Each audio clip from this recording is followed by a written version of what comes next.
আল্লাহর নবী কান্দে আর বলে, মালিক আমার বহু সাহাবীর বুকে পাথর রাখছে, জিহ্বার মধ্যে পেরাক মারছে, জ্বলন্ত কয়লার মধ্যে শোয়া রাখছে, আমার কানে খবরগুলো আসতেছে, নেতা হইয়া সহ্য করার মতো না, তারপরও কষ্ট নাই, আপনার দিন ধর্ম প্রচার করতে গিয়া মায়ের খায় কোনো অসুবিধা নাই। আমার 4টা সন্তান ছিল, আপনি দিছেন, আপনি নিছেন, কোনো অভিযোগ নাই, কোনো কষ্ট নাই। নিজের হাতে সন্তানগুলারে গোসল করাইছি, নিজের হাতে কাপন পড়াইছি, নিজের হাতে জানাজা পড়াইয়া কবরে রাখছি, মাটি দিছি। বাবা হিসাবে সন্তানের লাশ বড় মারাত্মক ওজন, এই ওজন বহন করার ক্ষমতা অনেকের বাবার নাই। আল্লাহর নবী একজন দুইজন নয় গো, 4টা সন্তানকে নিজের হাতে গোসল করাইছে, নিজের হাতে কাপড় পরাইলো। পয়গম্বর নিজের হাতে জানাজা পড়াইয়া কবরে রাখছে। আল্লাহর পয়গম্বর বলেন, মালিক সন্তান তো আপনি দিলেন, আপনি নিছেন, নিতেও আমার কষ্ট লাগে না। আল্লাহ জিগায়, তাহলে বন্ধু এত ব্যথা এত কষ্ট আপনার কিসে? চোখ দিয়া কেন পানি পড়ল? আল্লাহর নবী বলেন, মালিক আপনি জানেন এতটা কষ্ট নিয়ে আমি বসা, কেউ সান্ত্বনা দিল না, মক্কার কোন মানুষ আমার সান্ত্বনা দিল না। 4টা ছেলে চলে গেল, সান্ত্বনা দিল না, বিবিটাও চলে গেল, সান্ত্বনা দিল না। রক্তাক্ত হইয়া আমি মক্কায় ফিরে আসলাম, কেউ সান্ত্বনা দিল না গো, আমারে কেউ সান্ত্বনা দিল না। আল্লাহ এত আমার কষ্ট লাগে নাই, কিন্তু আমার কষ্ট লাগছে আপন চাচি হইয়া কেমনে মানুষের দাঁড়ে দাঁড়ে গিয়া কয় আমি আটকুরা, আমি নির্বংশা, আমি লেস কাটা। কেমনে গো মানুষের কাছে গিয়া কয় আমার আপন চাচি হইয়া আমার লেস কাটা কয়, আমার আটকুরা কয়। আল্লাহ এটা তো আমি বরদাস্ত করতে পারলাম না। আমার আপন চাচি হইয়া সান্ত্বনা না দিয়া মানুষের কাছে গিয়া কয় আমার দিন ধর্ম নাকি টিকবে না, আমার নাম নেওয়ার মতো কেউ থাকবে না। মিথ্যা অপবাদ দিছে। এই দুইজন ছিল রাসূলকে সাপোর্ট দেওয়ার মতো। মক্কা নগরীতে আর কেউ দিনের কাজে এইভাবে সাপোর্ট করে নাই প্রথম অবস্থায়। আম্মাজান খাদিজা দুনিয়া থেকে বিদায় হয়ে গেছে। রাসূলের সুখের কথা দুঃখের কথা সব শেয়ার করতো আম্মাজানের কাছে। আম্মাজান সান্ত্বনা দিত। দিনের কাজে অনেক ভূমিকা আছে আম্মাজান খাদিজা, কিন্তু উনি দুনিয়া থেকে বিদায় হয়ে গেছে, মানে রাসূলের একটা সাইড শেষ। আবু তালেব দুনিয়া থেকে বিদায় হয়ে গেছে। চিন্তা করেন পরিস্থিতিটা কেমন। চতুর্দিকে শত্রু, চতুর্দিক দিয়া শত্রু। রাসূলকে শুধু এতদিন গালি দিছে, অপবাদ দিছে, টাচ করতে পারে নাই, কিন্তু এই দুইটা লোকের সাপোর্টে এখন দুজন চলে গেছে। মক্কার মানুষগুলি রাসূলের প্রতি আগে থেকেই তাদের একটা খুব, তাদের বাপ দাদার ধর্ম ডুবে যাইতেছে। এই পরিস্থিতিতে রাসূল দেখলো মক্কার পরিস্থিতি বেশি একটা ভালো না, খুব ভয়াবহ অবস্থা। চিন্তা করলো একটা সাইড আপাতত থাক, দূরে কোথাও দিন প্রচার করি। মক্কা আবার নিয়ন্ত্রণে আসলে এই সাইডগুলো আবার দাওয়াত দিব। রাসূল চলে গেলেন তায়েফে, সেখানে কালেমার দাওয়াত দিবে। আপনারা ইতিহাস জানেন, সেখানেও কিন্তু রাসূল রক্তাক্ত হয়েছে। এত রক্তাক্ত হয়েছে যে রাসূল বেহুশ হয়ে গেছে। এমন কোন জায়গা নাই যেখান থেকে রাসূলের রক্ত মোবারক বাহির হয় নাই। কতটা আঘাতপ্রাপ্ত। চলে আসলেন আবার মক্কায়। রাসূলের ছেলে ছিল 4 জন, একে একে 4 জন ছেলে দুনিয়াতে বিদায় হয়ে গেছে। আমার কথা কি বুঝতেছেন? একটু মানে বিষয়টা একটু মাথায় নেন। একটা লোক এতগুলা, মনে করেন আমি আপনার যদি হইতাম, এটা কি আমাদের দ্বারা মাইনা নেওয়া সম্ভব? স্ত্রী শেষ, চাচা শেষ, সন্তান 4 জন শেষ, নিজের রক্তাক্ত, চতুর্দিকে শত্রু। এই পরিস্থিতিতে রাসূলের অবস্থাটা কেমন ছিল? এরপরও শেষ না, কালেমার দাওয়াত যারা গ্রহণ করছে এদেরকে জায়গায় জায়গায় জায়গায় জায়গায় নির্যাতন করতেছে। এইগুলাও রাসূলের কানে আসতেছে। রাসূল নেতা কর্মীদেরকে মারতেছে। এটা কি একজন নেতা সহ্য করতে পারে? কর্মীরা মার খাইতেছে। একের পর এক ভয়াবহ পরিস্থিতি, ডানে বামে শুধু শত্রু আর শত্রু। সমস্ত ব্যথার কষ্ট নিয়ে খানায় কাবার কাছে রাসূল বসে রয়েছে। এর মধ্যে একজন লোক আয়া কয়, হুজুর আপনার চাচি মানুষের কাছে গিয়া গিয়া কইতেছে যে আপনার দিন ধর্ম বেশি দিন টিকবে না। আপনার বুরুঙ্গা নাউজুবিল্লাহ আসেনি, এটি কোন সময় কম আমার জানেন? চিন্তা করেন, আপন চাচি। রাসূলের এই পরিস্থিতিতে উচিত ছিল রাসূলকে সান্ত্বনা দেওয়া, যে ছেলে 4 জন মারা গেছে, বিবি মারা গেছে, চাচা মারা গেছে, নিজে রক্তাক্ত হইছে, কর্মীরা মার খাইতেছে। উচিত ছিল তাকে সান্ত্বনা দেওয়া, বাতিজাকে সান্ত্বনা দেওয়ার দরকার ছিল। উল্টো মানুষের কাছে গিয়া হয়, তোমরা শুনছো মুহাম্মদের দিন ধর্ম বেশি দিন টিকবে না। তো মানুষ জিজ্ঞাসা করে কেন? আরে তার যে 4টা ছেলে ছিল সবগুলো তো মারা গেছে, তো তার বংশ ধরে রাখবো কে? তার নাম নেওয়ার মতোই তো কেউ থাকবে না, তার বংশের বাতি নাই, তার ধর্ম বেশি দিন টিকবে না। সে তো আবেতার, আবেতার বলে গালি দিতেছে। আবেতার মানে নির্বংশা, লেস কাটা, আটকুরা, নাউজুবিল্লাহ, এইভাবে গালি দিতেছে। একজন আয় বলতেছে, হুজুর এই ঘটনা। আল্লাহর রাসূল সমস্ত ব্যথাগুলি বুকে নিয়া খানায় কাবার সামনে বসে রয়েছে। বৈশা মুক্তার দানার মতো চোখ দিয়া পানি ছাড়তেছে, চোখ দিয়া রাসূলের পানি পড়তেছে। এই কান্নার ভিতরেই রাসূল একটা পর্যায়ে তন্দ্রায় চলে গেছে। তন্দ্রা বুঝেননি? গানো জীবাণু, উনি তন্দ্রায় চলে গেছে। এই চোখ দিয়া পানি পড়তেছে, এর মধ্যে উনি তন্দ্রায় যাওয়ার পরে হঠাৎ করে সাহাবায়ে কেরাম তাকায়া দেখে রাসূল একটা মুস্কি হাসি দিছে। আসিনি সুবহানাল্লাহ?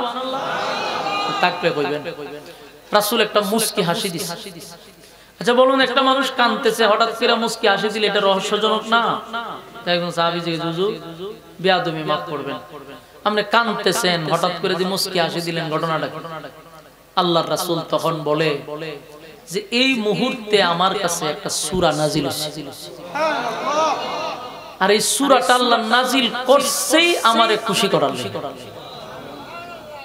তখন আল্লাহ এই সূরায়ে কাউসার নাজিল করে, ইন্না আ'তাইনাকাল কাউসার ফাসাল্লি লিরাব্বিকা ওয়ানহার ইন্না শানিআকা হুয়াল আবতার।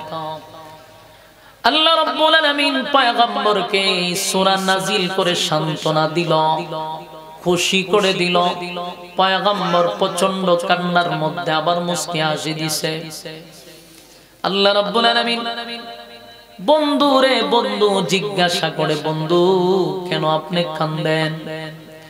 আপনার কান্নার কারণটা কি আমি জানতে পারি? বলুন তো দেখি, আমার মালিক জানেনি কেন কাঁদে? কথা হই না? আল্লাহ ভালো করে জানে। এরপরও জিজ্ঞাসা করে, বন্ধু কেন কাঁদেন? পয়গম্বর বলে, মালিক আমি কেন কান্দি আপনার জানার বাকি নাই। এরপরও কেন জিজ্ঞাসা করেন? আল্লাহ বলে, বন্ধু আপনি বললে যে আমি আল্লাহর ভালো লাগে। বলেন বন্ধু কেন কাঁদেন? পয়গম্বর বলে, মালিক আমার কান্নার কারণ আপনি আমারে পয়গম্বর বানাইয়া পাঠাইলেন, আসমান জমিন সূর্য চন্দ্র গ্রহ নক্ষত্র পাহাড় পর্বত সাগর নদী নালা খাল বিল কীট পতঙ্গ যা দেখি না কুল কায়নাতের সব কিছুর নবী হলেন আমার নবী সুবহানাল্লাহ। বিশাল এক দায়িত্ব পাইলাম গো, দায়িত্ব পালন আমি করতেছি। আপনার দিনের দাওয়াত লইয়া মানুষের কাছে গেলে মানুষ আমারে পাগল বলে, মানুষ আমারে ডিল মারে, মানুষ আমারে জাদুঘর বলে, মানুষ আমারে কটাক্ষ করে, কষ্ট লাগে না? আপনার দিন প্রচার করতে গিয়ে আমি মার খাই, এমন কি রক্তাক্ত হয়ে গেছি, তারপর আমার কষ্ট লাগছে না? আমার মালিকের দিন প্রচার করতে গিয়া যদি শাহাদাত বরণ করি আমার কোনো কষ্ট নাই। কিন্তু মালিক, আমার কান্নার কারণ এটা নয়, আমার চাচা চলে গেছে, আমার কষ্ট লাগে নাই, চলে গেছে। আমার স্ত্রী দুনিয়ার থেকে বিদায় হয়ে গেছে গো। যেই বিবি আমারে পরামর্শ দিত, যেই বিবি আমারে পরামর্শ দিত, সুখের কথা দুঃখের কথা আমার বিবির কাছে শেয়ার করতাম। দিনের রাস্তায় আমার বিবি আমারে অনেক হেল্প করছে। হেরা পর্বতে আমি যখন ধ্যানমগ্ন অবস্থায় ছিলাম, এত উঁচু জায়গায় আমার বিবি আমার জন্য খানা নিয়ে গেছে। দিনের জন্য, ইসলামের জন্য আমার বিবির অনেক অবদান। আমার ছেড়ে চলে গেছে তো আমি কান্দি না, আপনার ডাকে চলে গেছে, কষ্ট লাগে না? মালিক, আমার অনেক নেতা কর্মীরা, আমার অনেক কর্মীরা কালেমা গ্রহণ করার কারণে আবু জাহেলের বাহিনীর কাছে মার খাইতেছে, নির্যাতন সহ্য করতেছে। আল্লাহর নবী কান্দে আর বলে, মালিক, আমার বহু সাহাবীর বুকে পাথর রাখছে, জিহ্বার মধ্যে পেরাক মারছে, জ্বলন্ত কয়লার মধ্যে শোয়া রাখছে। আমার কানে খবরগুলো আসতেছে, নেতা হইয়া সহ্য করার মতো না, তারপরও কষ্ট নাই। আপনার দিন ধর্ম প্রচার করতে গিয়া মায়ের খায়, কোনো অসুবিধা নাই। আমার 4টা সন্তান ছিল, আপনি দিছেন, আপনি নিছেন, কোনো অভিযোগ নাই, কোনো কষ্ট নাই। নিজের হাতে সন্তানগুলারে গোসল করাইছি, নিজের হাতে কাপড় পরাইছি, নিজের হাতে জানাজা পড়াইয়া কবরে রাখছি, মাটি দিছি। বাবা হিসাবে সন্তানের লাশ বড় মারাত্মক ওজন, এই ওজন বহন করার ক্ষমতা অনেকের বাবার নাই। আল্লাহর নবী একজন দুইজন নয় গো, 4টা সন্তানকে নিজের হাতে গোসল করাইছে, নিজের হাতে কাপড় পরাইলো। পয়গম্বর নিজের হাতে জানাজা পড়াইয়া কবরে রাখছে। আল্লাহর পয়গম্বর বলেন, মালিক, সন্তান তো আপনি দিলেন, আপনি নিছেন, নিতেও আমার কষ্ট লাগে না? আল্লাহ জিগায়, তাহলে বন্ধু এত ব্যথা এত কষ্ট আপনার কিসে? চোখ দিয়া কেন পানি পড়ল? আল্লাহর নবী বলেন, মালিক, আপনি জানেন এতটা কষ্ট নিয়ে আমি বসা, কেউ সান্ত্বনা দিল না। মক্কার কোন মানুষ আমার সান্ত্বনা দিল না। 4টা ছেলে চলে গেল, সান্ত্বনা দিল না। বিবিটাও চলে গেল, সান্ত্বনা দিল না। রক্তাক্ত হইয়া আমি মক্কায় ফিরে আসলাম, কেউ সান্ত্বনা দিল না গো, আমারে কেউ সান্ত্বনা দিল না। আল্লাহ, এত আমার কষ্ট লাগে নাই, কিন্তু আমার কষ্ট লাগছে। আপন চাচি হইয়া কেমনে মানুষের দাঁড়ে দাঁড়ে গিয়া কয় আমি আটপুরা, আমি নির্বংশা, আমি লেস কাটা। কেমনে গো মানুষের কাছে গিয়া কয় আমার আপন চাচি হইয়া আমার লেস কাটা কয়, আমার আটপুরা কয়? আল্লাহ, এটা তো আমি বরদাস্ত করতে পারলাম না। আমার আপন চাচি হইয়া সান্ত্বনা না দিয়া মানুষের কাছে গিয়া কয় আমার দিন ধর্ম নাকি টিকবে না, আমার নাম নেওয়ার মতো কেউ থাকবে না। আল্লাহ, সেই ব্যথায় ব্যতীত হইয়া আমি কান্দি। আল্লাহ বলে, বন্ধু, আমি মালিকরে কত মানুষ গালি দেয়, আমি বানাইলাম বান্দা, কিন্তু বান্দা আমারে গালি দেয়, আমারে গালি দেয়, আমারে গালি দেয়। আমারে যদি কোনো বান্দা সকালে গালি দেয়, আমি আল্লাহ তার জন্য বিকালে খাবার রেডি রাখি। গালি দিল গজব দিয়া মারি না, গালি দিল রাগ করি না। কিন্তু আমার বন্ধুরে যদি কেউ আঘাত দেয়, আমি আল্লাহ বরদাস্ত করি না। যুবক ভাইরা আমার, যুবক ভাইরা আমার, আমার মালিকের কত মায়া, বন্ধুর প্রতি বন্ধুর কত মায়া রে। আল্লাহ বলে বন্ধু আমি আল্লাহরে গালি দিলেও প্রতিশোধ নেই না, গজব দিয়া মারি না। কিন্তু আপনি বন্ধুরে যদি কেউ কিছু বলে, আমি আল্লাহ যে বরদাস্ত করতে পারি না। আপনার 4টা সন্তান আমি নিয়ে গেছি, বাবা হিসাবে আপনারে আমি আল্লাহ যে কষ্ট দিছি, বন্ধু শুনেন, এই 4টা সন্তান আপনি নিয়ে গেছি আপনার সম্মানের জন্য। 4টা সন্তান নিয়ে আপনার ইজ্জত বাড়ায়া দিছি গো নবী, আমি আপনার ইজ্জত বাড়ায়া দিছি। কারণ আপনারে পাঠাইয়া নবুয়তের দরজায় আমি তালা মাইরা দিছি। আপনার সন্তানগুলি যদি বেঁচে থাকে, তাহলে সিস্টেম অনুযায়ী তারা নবী হয়। আমি আল্লাহ যদি তাদেরকে নবী না বানাই, তাহলেও আপনার সম্মান থাকে না। অন্যান্য নবীদের ছেলেরা নবী হইছে, আপনার ছেলে নবী না হইলে কেন সম্মান থাকে না? আপনার ছেলেগুলারে যদি নবী বানায়া দেই, খাতামান নবিয়্যিন এই উপাধি আপনার থাকবে না। তাই আমি আপনার সন্তানগুলাকে বালেগ হওয়ার আগে আগে দুনিয়া থেকে নিয়ে গেছি, আপনার সম্মান আর মর্যাদা বাড়ায়া দেওয়ার জন্য। আমার যুবক ভাইরা, দিলের কান লাগায় শুনে, পয়গম্বরের প্রতি আমার মালিকের কত মায়া রে। পয়গম্বরের প্রতি আমার মালিকের কত মায়া, কত মায়া, কত মায়া। আল্লাহ নিজেই বলে বন্ধু সন্তান নিশ্চিত সম্মান দেওয়ার জন্য, সন্তান নিশ্চিত মর্যাদা বাড়ানোর জন্য। এরপরেও বাবা হিসাবে যে আঘাত পাইছেন বন্ধু, আপনার কলিজায় যে আঘাতটা লাগছে, আমি আল্লাহ এর বিনিময়ে আপনাকে আমি কাউসার দান করলাম। জুরে কোন সুবহান। আল্লাহ এখানে শেষ করে দেয় না, পয়গম্বরকে সান্ত্বনা দিয়া বলে বন্ধু ছেলে নিছি মাত্র 4 জন, যদি বেঁচে থাকতো আপনার বিরুদ্ধে কেউ কথা বললে তারা প্রতিবাদ করত, আপনার সম্মান হয়তো বা তারা ধরে রাখত। কিন্তু শুনেন, 4 জন ছেলে নিলাম, কিন্তু আমি আল্লাহ আপনাকে বিনিময়ে কোটি কোটি হাজার কোটি রূহানি সন্তান দিলাম। যুবক ভাইরা, 4 জন সন্তান নিয়া মালিক পয়গম্বরকে কোটি কোটি রূহানি সন্তান দিছে গো। জাননি রূহানি সন্তান কারা? আমরা হলাম নবীর রূহানি সন্তান, ঠিক না? আমরা নবীর রূহানি সন্তান। নবীর সন্তানগুলি যদি বেঁচে থাকত, অবশ্যই নবীর ইজ্জত আর সম্মান তারা ধরে রাখত। নবীর বিরুদ্ধে কেউ কথা বললে তারা প্রতিবাদ করত। কিন্তু সন্তান নাই, উম্মতি মুহাম্মদী হলো নবীর রূহানি সন্তান। কথা হয় না?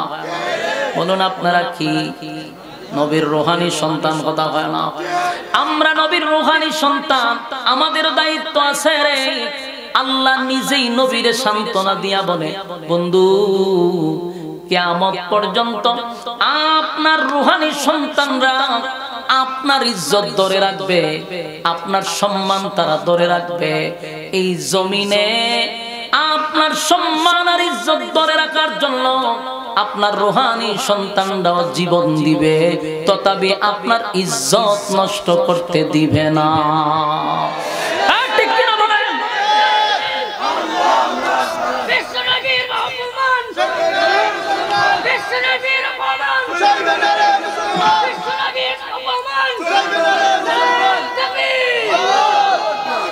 আমরা হলাম নবীর রূহানি সন্তান। নবীর ইজ্জত যদি নষ্ট হয়, আমরা কি বসে থাকবো? হ্যাঁ, কথা কই না? আল্লাহ বলেন 4 সন্তান নিছি, রূহানি সন্তান দান করছি। ছেলে থাকলে আপনার ইজ্জত ধরে রাখতো, আপনার বিরুদ্ধে কেউ কথা বললে দাঁড়িয়ে যেত, আপনি মন ঘাবড়াবেন না। কিয়ামত পর্যন্ত আপনার রূহানি সন্তানরা আপনার ইজ্জত রক্ষার্থে দিতে হয় লক্ষ কোটি রূহানি সন্তান জীবন দিতে প্রস্তুত, ঠিক কিনা বলেন? সম্মানিত সুধী, 16 বছর নবীর বিরুদ্ধে বহু ব্লগার কিন্তু লেখালেখি করছে। 16 বছর লেখালেখি হয়েছে নবীর বিরুদ্ধে। রূহানি সন্তানরা আন্দোলন করার জন্য মাঠে ময়দানে নামছে, কুত্তা বাহিনী আমাদের রূহানি সন্তানদের উপরে গুলি করে মারছে। 16 বছরে একটা ব্লগারের বিচার বাংলাদেশে হয় নাই, ব্লগারের শাস্তি হয় নাই, ব্লগারের ফাঁসি হয় নাই। নবী প্রেমিকরা যখন মাঠে ময়দানে নামছে নবীর ইজ্জত রক্ষার্থে ওই সমস্ত আলেমদেরকে পাখির মতো গুলি করে মারছে, আয়না করে বন্দী করে রাখছে। নেক্সট টাইমের ঘোষণা আলেমদের, বাংলার জমিনে যদি নবীর ইজ্জতের কোনো বিন্দু পরিমাণ ক্ষতি হয়, রূহানি সন্তানরা বাহিনীর তোয়াক্কা করবে না, আইন নিজের হাতে তুলে নেবে ইনশাআল্লাহ। রাজি আছেন ইনশাআল্লাহ? নবীর ইজ্জত রক্ষা করা আমাদের ঈমানি দায়িত্ব। কথা কয় নদী। এই বাংলাদেশে মুজিব বাহিনীর বিরুদ্ধে কথা বললে ট্রাইব্যুনাল তৈরি হয়েছে। এই বাংলাদেশে মুজিবের বিরুদ্ধে কথা বললে সকালে বললে বিকালে ফাঁসি হয়ে গেছে। আমার নবীর বিরুদ্ধে কথা বললে একটারও বিচার হয় নাই। এখন আমাদের স্পষ্ট কথা, আগামীতে যদি বাংলাদেশে কোন নাস্তিক আর কোন মুরতাদ আর কোন রাম বামদের দালাল নবীর বিরুদ্ধে যদি এক কলম লেখে, প্রশাসন তো হত্যা করার টাইম নাই, রূহানি সন্তানদের অ্যাকশন শুরু হবে ইনশাআল্লাহ। এটা কি মুখ দিয়ে না অন্তর দিয়া? এই জজবা তো আমাদের থাকে না, আমাদের এই জজবা থাকতে হবে। কারণ নেক্সট টাইমে কাউকে পাকা গজাইতে দেওয়া যাবে না।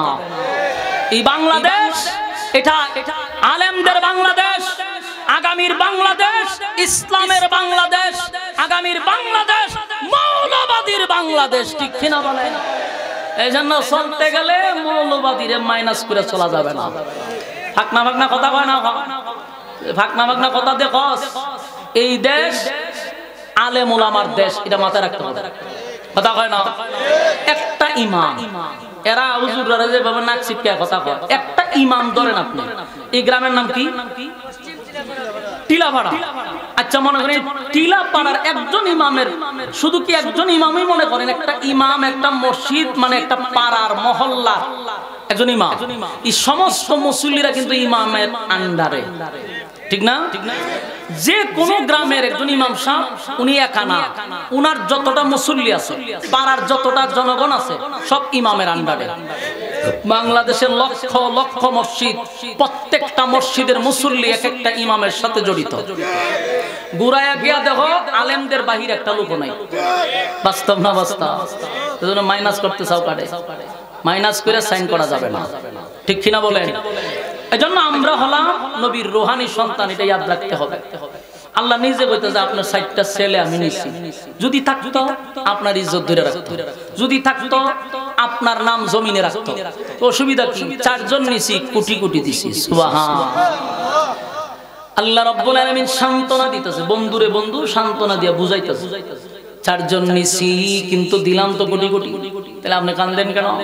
সান্তনা দেয়। কান্দেন না আপনি কেন কান্দেন? আপনার নিলাম তো 4 জন কিন্তু দিলাম তো কোটি কোটি। নবীরে সান্তনা দিছে। এরপর আল্লাহ বলেন, এরপরও যদি আপনার মনে কষ্ট থাকে, বন্ধু আপনারে আমি কাউসার দান করছি। সুবহানাল্লাহ। ইন্না আ'তাইনাকাল কাউসার, নিশ্চয়ই আমি আপনাকে কাউসার দান করলাম, কাউসার দিয়া দিলাম।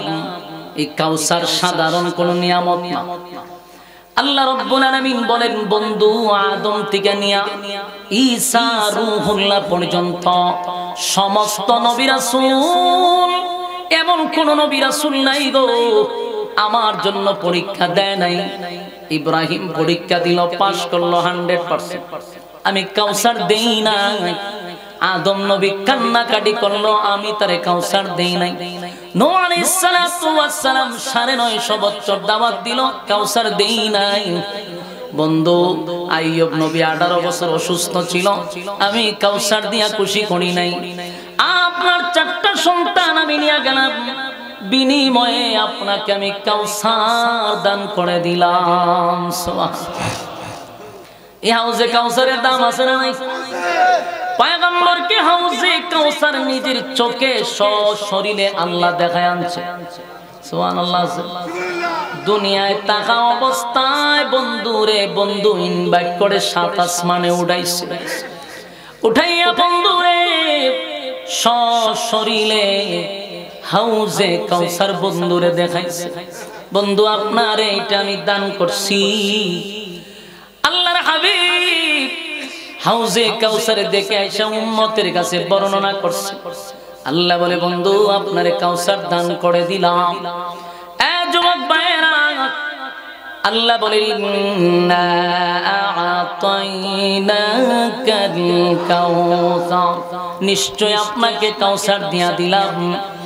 এরপরে আল্লাহ বলেন ফাসাল্লি লিরাব্বিকা ওয়ানহার। এখানে আল্লাহ বলেন ফাসাল্লি লিরাব্বিকা ওয়ানহার, আপনি আপনার রবের জন্য সালাত আদায় করুন আর কুরবানি দেন। সুবহানাল্লাহ। এর দ্বারা বোঝা যায় সালাতের কথা যেহেতু আসছে, স্পষ্ট বোঝা যায় আমার মালিক কোন বেনামাজিকে কাউসার পান করাবে না। যুবক ভাইরা আমার, বন্ধু একের পর এক সান্ত্বনা দিতেছে। বন্ধু আপনি কান্দেন না, আপনারে কাউসার দিলাম। বন্ধু আপনারে কাউসার দিছি। বন্ধু আপনারে সশরীরে আমি দেখায়া দিলাম। বন্ধু আপনি শুধু আপনার রবের জন্য সালাত আদায় করুন আর কুরবানি দেন। আমার যুবক ভাইয়েরা, সালাতের কথাটা কেন আসলো? নিশ্চয় আমার মালিক কোন বেনামাজিকে পানি পান করাবে, কথা হয় না? তাহলে এই পানি পান করতে হলে অবশ্যই আমাদেরকে সালাত আদায় করা দরকার আছে না নাই? কোন বেনামাজি হাউজে কাউসারের পানি পান করতে পারবে না।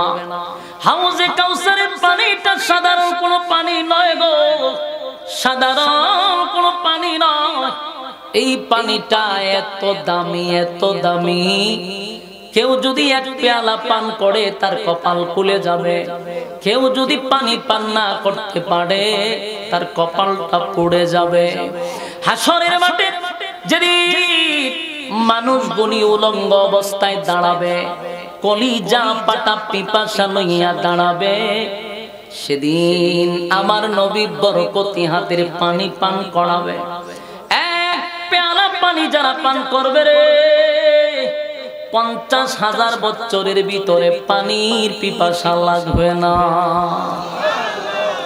কিন্তু সবাই যে পানি পান করবে বিষয়টা এমনও না, সবাই পানি পান করতে পারবে না।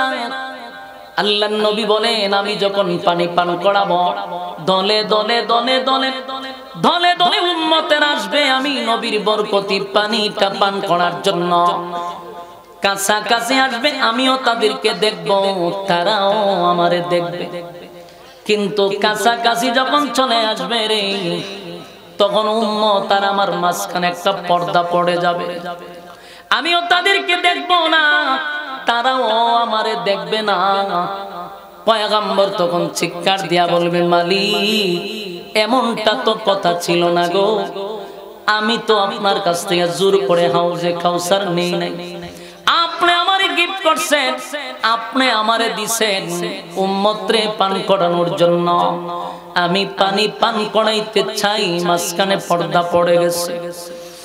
আল্লাহ আমার উম্মত পানি পান করবে, পর্দা সরায়া দেন গো। আমার মালিক তখন ঘোষণা দিবে বন্ধু আমি আল্লাহ যা জানি আপনি নবী তা জানেন না। আমি যা জানি আপনি তা জানেন না। যাদেরকে আপনি পানি পান করাইতে চান, আমি আল্লাহ তাদেরকে পানি পান করাইতে দিব না।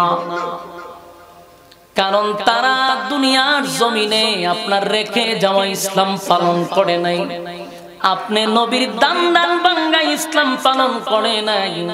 রক্ত মাখা ইসলাম তারা পালন করে নাই, তারা মন গড়া ইসলাম পালন করছে, যেমনে মনে চায় এমনে চলছে। আপনি নবীর রেখে যাওয়া ইসলাম পালন করে নাই। পয়গম্বর বেতায় ব্যতীত হইয়া ডাক দিয়া বলবে, উম্মতেরা রে, কেন রে আমার রেখে যাওয়া ইসলাম তুই পালন করলি না?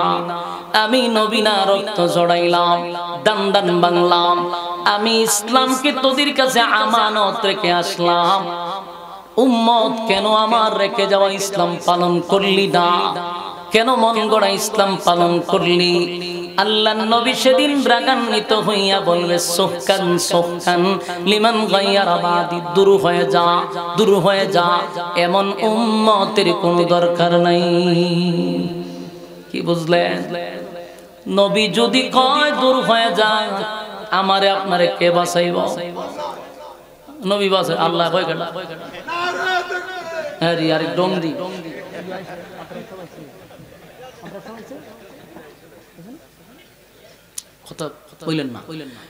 নবী যদি কয় দূর হয়ে যাও, এই হাসরের মাঠে সেদিন আপনি আমাকে কে বাঁচাই? বিষয়টাকে একটু বুঝতেছেন? একমাত্র সুপারিশের অর্ডার যদি কাউকে দেওয়া হয়, এটা আমার নবীকে দেওয়া হবে। কথা কই না দি না? আপনাদের ভিতরে অন্য কিছু আছে? মোড়া ফিররে দেওয়া হইল, চিকন ফিররে ফির মিরিতা বাদ দেন।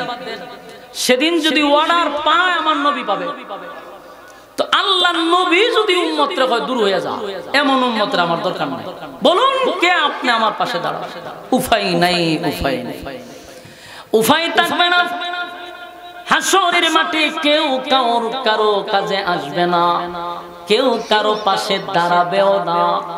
নবী যদি বলে দূর হয়ে যা, দূর হয়ে যা, অস্তিত্ব থাকবে না, পরিস্থিতিটা ভয়াবহ হবে।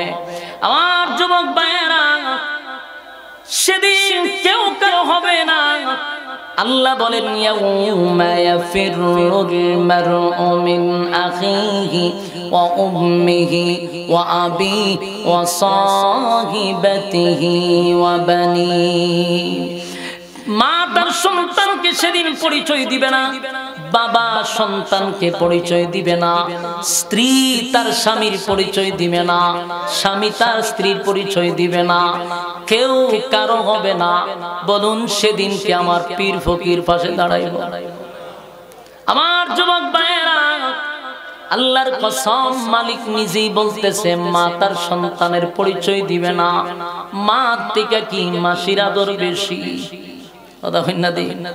মা থেকে মাসির আদর বেশি নয় গো। সেদিন যদি আমার নবী বলে দূর হয়ে যা, নির্ঘাত আপনার কপাল পড়ে গেছে, এই কপাল জোড়া লাগবে না। উপায় থাকবে, পানি পান না করে যদি হাসরের মাঠে ঢোকেন, উপায় থাকবে না, কারণ সূর্য কিন্তু কাছে। ভয়াবহ একটা পরিস্থিতি আপনার সামনে দাঁড়ায় আছে। সেদিন যারা নবীর হাতের পানি পান করবে, তাদের আনন্দের কোনো সীমা থাকবে না। বলুন পানিটা কখন পান করতে পারবো? যদি নবীর তরিকায় জীবন যাপন করি, আল্লাহর হুকুম দুনিয়ায় পালন করি, নবীর তরিকা মানি, তাহলে অবশ্যই নবী আমাদেরকে পানি পান করাবে। কথা হয় না? পানি পান করতে হলে নবীর রেখে যাওয়া ইসলাম পালন করতে হবে। বাপ দাদার ধর্ম পালন করলে হবে না। আল্লাহর নবী রেখে গেছে যে ইসলাম আমাদের কাছে আমানত, সেটা পালন করতে হবে। উলামায়ে কেরামরা যেই দিকে আপনাদেরকে পরিচালিত করে, সেই দিকেই চলতে হবে। কথা হয় না? আমার যুবক ভাইরা, আল্লাহ রাব্বুল আলামিন বলে, বন্ধু আপনি তো দিল মাখা দরদ নিয়ে পানি পান করাইতে চান, কিন্তু আমি তাদেরকে পানি পান করাইতে দিব না। সেদিন মানুষ পানির পিপাসায় কলিজা পাটা পিপাসা লইয়া দাঁড়াবে। এই যুবক ভাইরা, এখান থেকে বোঝা যায় যারা সালাত আদায় করবে তাদের জন্য এই হাউজে কাউসারের পানি দেওয়া হবে। ঠিক নেই? আল্লাহ রাব্বুল আলামিন বলেন, ইন্না আ'তাইনাকাল কাউসার ফাসাল্লি লিরাব্বিকা ওয়ানহার ইন্না শানিআকা হুয়াল আবতার। এই শেষের অংশটুকু আল্লাহ রাব্বুল আলামিন বন্ধুর পক্ষে প্রতিবাদ করছে, বন্ধুর পক্ষে প্রতিবাদ করছে। গোটা মক্কা নগরীতে আমার নবীর পক্ষে কথা বলার মতো কেউ নাই রে। যখন নবীর এতগুলা মুসিবত, নবীর রক্তাক্ত, নবীর বিবি চলে গেছে, চাচা চলে গেছে, সন্তানগুলা দুনিয়ার থেকে বিদায় হয়ে গেছে, কর্মীরা জায়গায় জায়গায় মার খায়, কেউ নবীর সান্ত্বনা দেয় না, কেউ নবীর পক্ষে দাঁড়ায় না। আল্লাহ নিজেই বন্ধুর পক্ষ হইয়া প্রতিবাদ করছে, ইন্না শানিআকা হুয়াল আবতার। নবীরে যারা আবতার বলছে, আল্লাহ নিজেই তাদেরকে আবতার কইছে। সুবহানাল্লাহ। আল্লাহ বলেন, যারা আপনাকে আবেতার বলছে, যারা আপনাকে আবেতার বলছে, আমি আল্লাহ ঘোষণা দিলাম নিশ্চয়ই তারা আবেতার, তারাই নির্বংশা, তারাই লেস কাটা, তারাই আটকোড়া, তাদের নাম নেওয়ার মতো জমিনে কেউ থাকবে না। তাদের নাম নেওয়ার পৃথিবীতে কেউ থাকবে না। আপনার নবীর নাম থাকবে, দুনিয়া থাকবে যতদিন, আপনার নাম থাকবে ততদিন। সুবহানাল্লাহ। বেঈমানরা বলছে যে মুহাম্মদের নাম নিশানা জমিনে থাকবে না। আল্লাহ কয়, আমার নাম যত জায়গায় আপনার নাম দিয়ে দিছি, তত জায়গায় আমার নাম যতদিন থাকবে জমিনে আপনার নামও ততদিনই থাকবে। যারা আপনাকে আবেতার বলে গালি দিছে, যারা আপনাকে লেস কাটা বলছে, যারা আটকুরা বলছে, তাকায়া দেখেন তারা নির্বংশা, তারা আটকুরা, তারা লেস কাটা। বলুন পৃথিবীতে কারো নাম কি আবু লাহাব আছে? হ্যাঁ, আবু জাহিল আছে। কারো নাম আবু লাহাব রাখে না, সব কইরাও রাখে না, উতবা রাখে না, উতাইবা রাখে না। সাহেবদের নাম মানুষ নেয় না, মুখ দিয়া নিল ঘৃণার সাথে নেয়। ঠিক নেই? আর আমার নবীর নাম সেকেন্ডে সেকেন্ডে গোটা পৃথিবী থেকে নবীর দুরূদ সালাম মদিনায় পৌঁছানো হচ্ছে। সুবহানাল্লাহ। বেঈমানরা চাইছিল ইসলামকে ডুবাইয়া দেওয়ার জন্য, ইসলাম তো ডুবে যায় নাই, বরং যারা ডুবাইতে চাইছে তারা ডুবে গেছে। বাস্তব না বাস্তব?